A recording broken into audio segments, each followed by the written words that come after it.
बिस्मिल्लाहिर्रहमानिर्रहीम। अस्सलाम वालेकुम।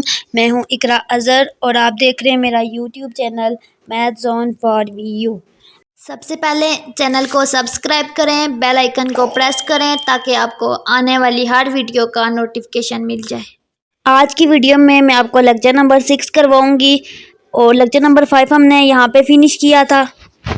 तो आज हम कंपोजिट फंक्शन से स्टार्ट ले रहे हैं। ठीक है, यहाँ से कंपोजिट फंक्शन, इसमें बेसिकली हम दो फंक्शन को जोड़ के करते हैं। ठीक है, यानी कि हमारे पास दो फंक्शन है। ठीक है, एक एफ गिवन है, जी गिवन है। जैसे कि ये एग्जांपल है, इसको देख लेते हैं। ठीक है, इस एग्जांपल में हमें दो फंक्शन गिवन है, एक एफ एक्स गिवन है और एक का नाम है जी एक्स। ठीक है, एफ एक्स और जी एक्स दो फंक्शन गिवन है और आपने क्या फाइंड करना है, इन दोनों को जोड़ के इनका कंपोजिट फंक्शन फाइंड करना है। और कौन सा, एफ ऑफ जी, यानी कि एफ ओ जी का मतलब होता है f of g, f of g यानी कि एफ फंक्शन और जी फंक्शन। ठीक है, इनका आर्डर जो है बहुत मैटर करता है। आपने देखना है पहले कौन सा नंबर लिखा हुआ है, दूसरे पे कौन सा। तो पहला फंक्शन एफ है, दूसरा फंक्शन जी है। ठीक है, फोग, तो हमने फोग फाइंड करना है यानी कि एफ ऑफ एक्स फाइंड करना है। तो सबसे पहले फोग फाइंड करने का तरीका क्या है, एफ ऑफ एक्स का आपने पहला वाला फंक्शन लेना है। ठीक है, जो भी आपके पास पहला वाला फंक्शन होगा वो लेना है। और आपके पास पहला फंक्शन क्या है, एफ है यहाँ पे। ठीक है, और यहाँ पे पहला फंक्शन एफ ये है। ठीक है, अब आपने पहले फंक्शन के अंदर अपने दूसरे फंक्शन की वैल्यू पुट करनी होती है। दूसरे फंक्शन की क्या वैल्यू है, ये वैल्यू है। तो पहले फंक्शन की वैल्यू लिखते हैं। ठीक है, पहले फंक्शन की value F of x plus 2। अब आपने करना क्या है, इस फंक्शन की वैल्यू पहले की दूसरे में पुट करनी है। तो दूसरा फंक्शन आपके पास g x is equal to x square, यानी कि एक्स इज इक्वल टू आपने जहाँ जहाँ एक्स होगा आपने जी एक्स वाली वैल्यू पुट करनी है, एक्स स्क्वायर पुट करना है। तो आपके पास आ जाएगा 3x स्क्वायर प्लस 2। ठीक है, इसको फिर मल्टीप्लाई किया और आपके पास 3x स्क्वायर प्लस 2 ये आपके पास आंसर आ जाएगा। इसी तरह आपके पास डिफरेंट फंक्शन गिवन होंगे, आपने इसी तरह आपने इसको सॉल्व आउट करना है। यहाँ पे आपको एक और फंक्शन गिवन है f of x g of x. ठीक है, और आपने इसका फोग फाइंड करना है यानी कि एफ ऑफ एक्स फाइंड करना है। यानी कि आपने सबसे पहले वही काम करना है, पहला फंक्शन लिखना है एफ ऑफ एक्स, ये एफ ऑफ ये 4 माइनस एक्स स्क्वायर, ये कौन सा फंक्शन है, एफ ऑफ एक्स है। अब एक्स स्क्वायर की जगह पे आपने ये चीज़ पुट करनी है। ठीक है, तो यहाँ पे देखें इन्होंने किया है, सबसे पहले फोग ऑफ एक्स यानी कि f of g of x, वही बात, एफ लिखा जी ऑफ एक्स लिखा। ठीक है, स्क्वायर रूट 3 माइनस एक्स और इसमें अपने वैल्यू पुट की है। तो आपके पास क्या आ गया है, ये आपके पास एफ ऑफ एक्स की वैल्यू थी और जहाँ पे यहाँ पे स्क्वायर रूट के अंदर एक्स था। ठीक है, एक्स स्क्वायर था, ये देखिए एक्स स्क्वायर था। तो एक्स स्क्वायर की जगह पे अपने ये वाली वैल्यू पुट की है। ठीक है, जब आपने ये वाली वैल्यू पुट की है तो आपके पास क्या आ गया है, ये चीज़ आ गया स्क्वायर रूट और ये स्क्वायर आपस में कैंसिल हो गया और आपके पास 4 माइनस 3 माइनस एक्स आ गया और फाइनली आपके पास ये फॉर्म आ गया। इसी तरह आप सारे कंपोजिट फंक्शन फाइंड आउट कर सकते हो, जी ऑफ एफ हो यानी कि जी ओ एफ हो। ठीक है, तो आपने जी फंक्शन में एफ की वैल्यू पुट करनी है। ठीक है, नेक्स्ट टॉपिक है inverse. If F is 1 to 1, अच्छा 1 फंक्शन अगर आपके पास, तो इनवर्स ऑफ फंक्शन को हम किस से रिप्रेजेंट करते हैं, एफ माइनस 1, ऐसे एफ ऑफ माइनस 1। ठीक है, इसमें बेसिकली करते क्या है, रिवर्स करते हैं, रिवर्स इनके ऑपोजिट करते हैं, उल्ट करते हैं ऑर्डर ऑफ फंक्शन एफ का। ठीक है, जो हमारे पास फंक्शन एफ का ऑर्डर है ना उसको ऑपोजिट कर देते हैं, उसका रिवर्स कर देते हैं।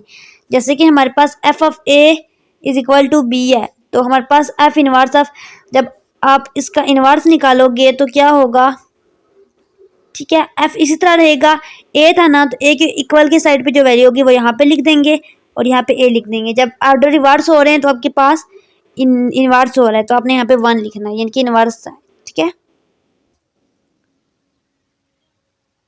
if function is to have inverse also function then it is must be 1 to 1। कह रहे हैं कि अगर आप एक फंक्शन है, ठीक है, उसका इनवर्स फाइंड कर रहे हो और वो जो फंक्शन है वो 1 to 1 होगा, यानी कि अगर कोई फंक्शन है जिसको हम फाइंड कर रहे हैं उसका इन्वर्स है ऑलरेडी, ठीक है, तो वो भी 1 to 1 ही होगा। यानी कि आपके पास जैसे ये एक फंक्शन था FFA, तो आपने कहा कि ये इस तरह इसके इक्वल हो गया है, ठीक है, ऑर्डर इन्वर्स हो गया तो इन्वर्स के इक्वल आ गया है। लेकिन अगर कह रहे हैं कि आपको एक फंक्शन दिया गया उसमें इन्वर्स गिवन है तो वो भी 1 to 1 ही फंक्शन होगा, ठीक है। और this mean horizontal line will never cut the graph more than 1। कह रहे हैं कि जो हॉरिजॉन्टल लाइन है वो सिर्फ एक जगह पे सिर्फ कट करेगी ग्राफ की। हॉरिजॉन्टल लाइन कौन सी होती है, ये एक्स एक्सिस वाली। तो कह रहे हैं कि जो एक्स एक्सिस वाली लाइन होगी वो ग्राफ में क्या होगी, 1 टाइम कट करेगी। देखिए यहाँ पे 1 पॉइंट सिर्फ कट कर रहा है, इंटरसेक्ट कर रहा है। किस केस में, जब फंक्शन आपके पास 1 to 1 होगा। उसके अलावा इनवर्स की कुछ प्रॉपर्टीज हैं। सबसे पहली प्रॉपर्टीज क्या है, domain of inverse is equal to range of function, ठीक है, और range of inverse is equal to domain of function, ठीक है। यानी कि इनवर्स ले रहे ना, यानी कि जो फंक्शन है उसका रिवर्स होगा। अगर डोमेन है तो वो उसकी रेंज के इक्वल होगी, और अगर जो रेंज है वो डोमेन के इक्वल होगी, ठीक है। उसके बाद हमने इसको फाइंड आउट कैसे करना है, इसके कुछ स्टेप्स हैं। Find the domain of function and verify that function is 1 to 1। सबसे पहले फंक्शन की हमने डोमेन निकालनी है और देखना है ये 1 to 1 है या नहीं, ठीक है। अगर 1 to 1 नहीं है तो हम स्टॉप कर देंगे, क्योंकि 1 to 1 अगर नहीं है तो उसका फिर इन्वर्स एग्जिस्ट ही नहीं करता, ठीक है। और नेक्स्ट पॉइंट में हमने क्या करना है, इक्वेशन को सॉल्व करना है। y is equal to f of x, कोई भी आपको इक्वेशन गिवन होगी इस टाइप की, उसको आपने सॉल्व करना है। उसके बाद नेक्स्ट है x interchange x and y in step 2, ठीक है। x और y को स्टेप 2 में इंटरचेंज करेंगे, इससे हमारे पास क्या होगा, इनवर्स फंक्शन आएगा इन टर्म ऑफ x। उसके बाद आपने करना है find domain of inverse function, ठीक है। इनवर्स फंक्शन की डोमेन निकालनी है और फिर चेक करना है कि इनवर्स फंक्शन जो है वो करेक्ट है या नहीं। नेक्स्ट है हमारे पास एक न्यू चीज़ है। अगर हमारे पास कोई भी फंक्शन है, जैसे हम पढ़ते थे फंक्शन है y is equal to f of x. अब हमारे पास क्या है, basically y is equal to ये चीज़, यानी कि a x square plus b x plus c. यानी कि आपके पास एक चीज़ जो है एक्स स्क्वायर की फॉर्म में, एक एक्स की फॉर्म में, यानी कि वेरिएबल की पावर पहले की स्क्वायर है, दूसरे की 1 है, और तीसरे में कांस्टेंट नंबर आ रहा है, उसके साथ ये जो ए बी है ये कोफिशिएंट है, ठीक है। इस टाइप की इक्वेशन आ जाती है तो इसको हम कैसे सॉल्व आउट करेंगे। अच्छा, इस टाइप के फंक्शन को बेसिकली हम कहते हैं क्या है, क्वाड्रेटिक फंक्शन, ठीक है। और इसको सॉल्व करने के 3 तरीके हैं, ठीक है, जो आप 9-10 में पहले पढ़ चुके हो। अगर आपको नहीं आता तो आप अभी मैं आपको सिखा दूँगी, ठीक है। सबसे पहले क्या कह रहे हैं, आपके पास जो ग्राफ आएगा वो उसका पैराबोला की फॉर्म में होगा, उसमें या तो मैक्सिमम या मिनिमम पॉइंट होंगे। पैराबोला इस टाइप का होता है, आपको पता है, ठीक है, इस टाइप का।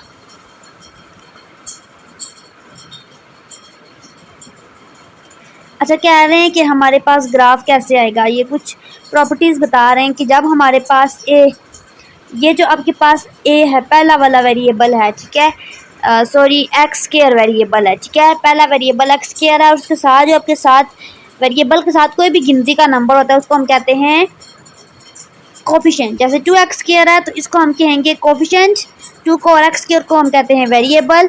और अगर हमारे पास 2x स्क्वायर प्लस 1 है, अलग है, 1 अलग है, तो इसको हम कहते हैं कांस्टेंट, ठीक है।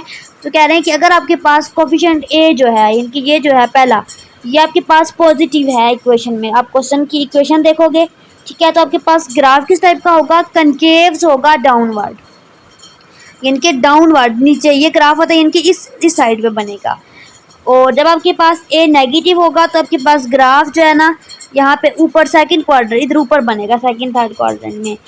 लेकिन आपके पास जब व्हेन सी इज़ पॉजिटिव, यानी कि ये चीज़ देखनी है, जब आपके पास ये चीज़ पॉजिटिव होगी तो आपके पास graph move c unit up, जब नेगेटिव होगी तो डाउन मूव करेगा। इसकी प्रॉपर्टीज़ हैं, आपने याद रखनी है ग्राफ बनाने के लिए बेसिकली। नेक्स्ट है क्वाड्रेटिक इक्वेशन को हम सॉल्व कैसे करेंगे, क्वाड्रेटिक इक्वेशन या क्वाड्रेटिक फंक्शन, ठीक है, जो ऊपर पड़ा है। अच्छा, ये क्वाड्रेटिक इक्वेशंस हैं, y is equal to x square plus b x plus c. इसको सॉल्व करने के 3 तरीके मैं आपको बता चुकी हूँ।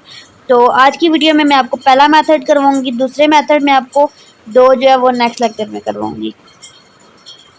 सबसे पहले हम यहाँ पे करते क्या है, y को 0 के इक्वल करते हैं। ठीक है, जब y को 0 के इक्वल करते हैं तो ये चीज़ हमारे पास ऑटोमेटिकली 0 के इक्वल आ जाती है।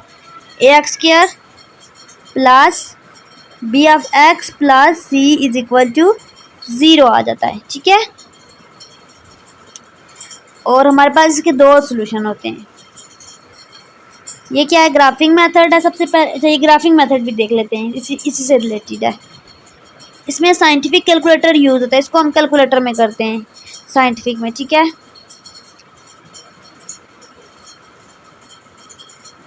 इसको अपने कैलकुलेटर में करना होता है बेसिकली। नेक्स्ट हम कर लेते हैं ये फैक्टराइजेशन मेथड, इसका फर्स्ट मेथड है। Second method completing square method. Third method quadratic formula. ठीक है, तो फैक्टराइजेशन मेथड में हमने फैक्टर्स बनाने होते हैं। आपको बता चुकी हूँ मैं, दो आंसर आएंगे इसके। तो आपके पास ये क्वेश्चन है y is equal to x square plus b x plus c is equal to 0। तो यहाँ से आप x square plus b x is equal to 0 करके सॉल्व आउट करोगे। अच्छा, यहाँ पे आपको एक एग्जांपल गिवन है, आप उसको सॉल्व आउट करो। ठीक है, यहाँ पे आपको given x square is equal to 5x minus 6। सबसे पहली बात जो है, आपके पास इक्वेशन इस फॉर्म में होनी चाहिए, यानी कि आपके पास सारे टर्म्स एक साइड पे होने चाहिए और एक साइड पे 0 होना चाहिए। क्योंकि आपको क्या कहा था मैंने, y is equal to x square plus b x plus c है। ठीक है, लेकिन जब ये टर्म 0 हो जाएगी, y 0 है तो ये चीज़ 0 हो जाएगी। तो अपने इक्वेशन को इस फॉर्म में लिखना है। तो आपके पास एक्स स्क्वायर इस साइड पे है, 5x एक साइड पे है, माइनस 6 अलग साइड पे है। तो आपने सारे टर्म को एक साइड पे लाना है और दूसरी साइड पे 0 रखना है। ठीक है, यहाँ पे आपने सारी टर्म्स को एक साइड पे लाया, दूसरी साइड पे 0 रखा। अब अपने इसके फैक्टर बनाने हैं। फैक्टर बेसिकली बनते कैसे हैं, यहाँ पे देखिए।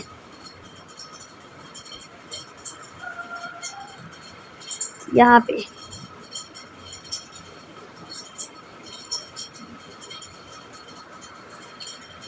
X square minus 5x plus 6, इसमें बेसिकली हमारा दो काम है। हमने कोई भी दो नंबर सेलेक्ट करने हैं खुद से। ठीक है, जब उनको मल्टीप्लाई करो तो आपके पास ये चीज़ आए। ठीक है, जब उनको उन्हीं नंबर दो को ऐड या सब्ट्रैक्ट करो तो आपके पास ये चीज़ आए। ठीक है, तो ये चीज़ भी देखनी है, 1 मल्टीप्लाई बाई 6। ठीक है, ये चीज़ आए मल्टीप्लाई, यानी कि कोई ऐसा नंबर जिसको मल्टीप्लाई करो तो आपके पास 6 आए, और प्लस या माइनस करो तो आपके पास क्या आए, 5 आए। तो ऐसे कौन से नंबर हैं, दो माइंड में थोड़ा सा माइंड को तो एक्टिव करें भी। देखें, आपके पास पहला नंबर है 32 तो आपके पास 6 हो जाएगा, और 3 + 2 ऐड होके आपके पास 5 हो जाएगा। ये बात है, तो हमने यही दो नंबर कंसीडर करने हैं। ठीक है, चलें इसको पुट करते हैं। X square minus 5x plus 6 is equal to 0। तो हम लेट करते हैं कि एक्स स्क्वायर जो हमें दो नंबर लिए वो कौन कौन से हैं, 3x प्लस 2x, 5x बन गया, प्लस 6x के लिए 6 को एज इट इज़ लिखना है। ठीक है, नेक्स्ट हमारे पास एक्स स्क्वायर माइनस अंदर जाके मल्टीप्लाई होगा, minus 3x minus 2x plus 6 is equal to 0। अब आपने करना क्या है, यहाँ पे देखें, यहाँ पे एक्स स्क्वायर है और यहाँ पे x है। अच्छा, अब इन दोनों में ब्रैकेट डालनी है, पहले दो टर्म्स में और आखिरी दो टर्म्स में ब्रैकेट डालनी है। अब इन दोनों में कुछ ना कुछ कॉमन आएगा। तो यहाँ पे क्या कॉमन आ रहा है, यहाँ पे एक्स स्क्वायर है, यहाँ पे x है, तो यहाँ से x कॉमन ले लेते हैं। तो आपके पास क्या आ जाएगा, x माइनस 3। ठीक है, और यहाँ पे minus sign as it is लिखा, ब्रैकेट। एक और चीज़ यहाँ पे भी कॉमन आएगी, तो यहाँ पे 2 कॉमन आएगा। ठीक है, तो x माइनस 3 प्लस माइनस हो जाएगा। अब यहाँ पे देखें, आपके पास जब यहाँ तक आप कर चुकेंगे तो आपको ये माइंड में रखना है कि आपकी ये दोनों चीज़ें अंदर सेम होंगी। अगर सेम है तो इसका मतलब है आपने जो है क्वेश्चन अभी तक करेक्ट किया है। अगर आपका सेम नहीं है तो इसका मतलब है आपने कैलकुलेशन में कोई मिस्टेक की है। ठीक है, आपने कैलकुलेशन दोबारा देखनी है। तो मेरी करेक्ट आ गई है। अब आपने करना क्या है, बेसिकली इस चीज़ को एक बार लिखना है, x माइनस 3। ठीक है, और इसको भी, क्योंकि ये दोनों कॉमन है। अब क्या बचा यहाँ पे, इस पूरे टर्म में आपके पास सिर्फ x बचा, क्योंकि x माइनस 3 बाहर चला गया, x बचा, माइनस दूसरी साइड पे x माइनस 3 बाहर चला गया तो 2 बचा। ठीक है, तो ये आपके पास आंसर आ गया x माइनस 3 x माइनस 2। यहाँ से आप x की वैल्यू निकाल सकते हो। क्योंकि ये बेसिकली टर्म 0 के इक्वल थी, तो आप कह सकते हो x minus 3 is equal to 0, x minus 2 is equal to 0। तो यहाँ से x इज इक्वल टू 3 और x इज इक्वल टू 2। ये आपके पास दो आंसर आ गए। ठीक है, ये देखें 3 और 2। नेक्स्ट लेक्चर में हम कंप्लीटिंग स्केयर मेथड करेंगे। तब तक के लिए मुझे इजाज़त दें। अल्लाह हाफिज़।